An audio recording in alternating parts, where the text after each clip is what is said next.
हो गया जी? आप लोग ठीक हैं? चलिए तो हम कुछ टॉपिक आप लोग को समझा रहे हैं, समझिएगा ने? याद करना है ने? चलो ध्यान देना, हल्ला नहीं करना, नहीं तो देख रहा है ना एकदम छक्का मार देंगे इधर के, उड़ा देंगे इधर के, ठीक है? चलो ध्यान देना। देखो सवाल क्या है कि मगध की राजधानी पाटलिपुत्रा को किसने बनाया? तो उदयन ने बनाया था। कौन बनाया था? उदयन जानता है किसका बेटा है? अजात शत्रु के। किसका बेटा था? अजात शत्रु का बेटा था जिसका नाम था उदयन। क्या नाम था? उदयन। और वही उदयन जो था पाटलिपुत्रा का स्थापना किया। किसका स्थापना? पाटलिपुत्र का। तो आज हम पटना के नाम से जानते हैं। क्या चीज के नाम से? पटना के नाम से। समझ में बात आया? आगे तेरा हर्यक वंश का जो अंतिम शासक था, जो अंतिम राजा था, जिसका नाम था नागदशक।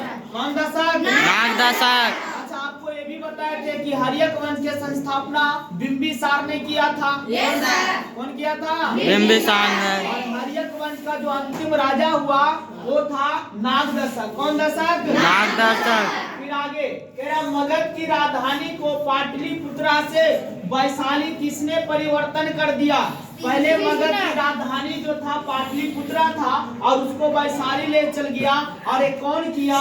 तो ये शिशुनाग ने किया था। कौन किया था? कौन किया था? शिशुनाग ने किया था, याद रखिएगा। फिर शिशुनाग वंश का संस्थापक कौन था? तो शिशुनाग। कौन था? शिशुनाग। अपने नाम पर नाग वंश की स्थापना कर दिया, डसने वाला नाग। Five five. समझ में बात आया? उसका नाम में था शिशुनाग। क्या नाम था? आगे शिशुनाग राजवंश का अंतिम जो शासक कौन था? तो नंदीवर्धन। कौन वर्धन? शिशुनाग वंश का जो अंतिम राजा आया उसका नाम था नंदीवर्धन। कौन वर्धन?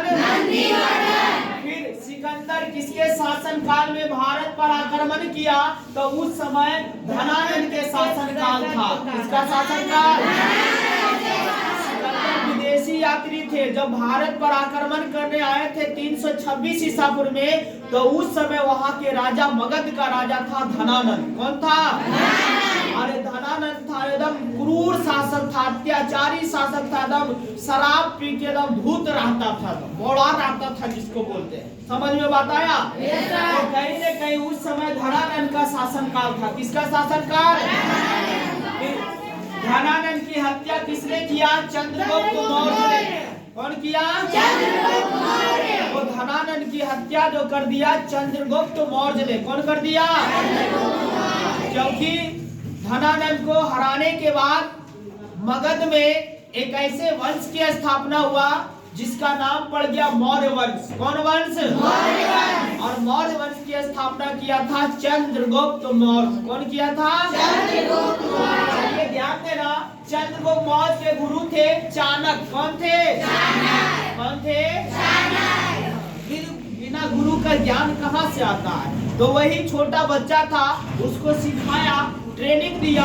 और वह जो बच्चा था ना चंद्रगुप्त मौर्य जंगल में रहता था, पिपली वन नामक जंगल में रहता था, उसको सही तरीके से प्रशिक्षण किया। और वही बच्चा जाके धनानंद के साम्राज्य को विनाश किया और पूरे भारत का राजा बन गया। कौन? चंद्रगुप्त मौर्य। उसके बाद चंद्रगुप्त मौर्य के दरबार में कौन रहता था?